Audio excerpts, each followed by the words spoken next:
Kalinga studio को स्वयं संपूर्ण अत्याधुनिक स्टूडियो भाव में विकास कर एने डीपीआर प्रस्तुत करने को निर्देश देते मुख्यमंत्री। आज मुख्यमंत्री मोहन चरण माझी कलिंग स्टूडियो परिदर्शन कर 1980 स्थापित होता स्टूडियोर विकास कार्य इडको पक्षर नुआ सरकार दायित्व नेबा परे कलिंग स्टूडियोर अत्याधुनिकरण उपरे गुरुत्व देवाकू मुख्यमंत्री विभागीय अधिकारी को निर्देश देते।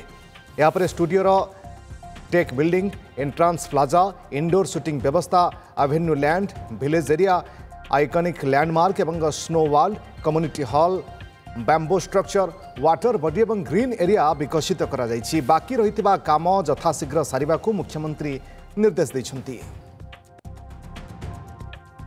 प्रायतः 95% विभिन्न आपंकर जो आवश्यक शूटिंग पाई जो बाजार करवा आपंकर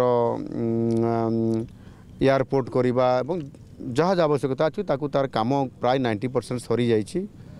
संभवतः बाकी जो किसी काम अच्छी तुरंत सारिया मु डिपार्टमेंट अधिकारी मान को निर्देश देइछि।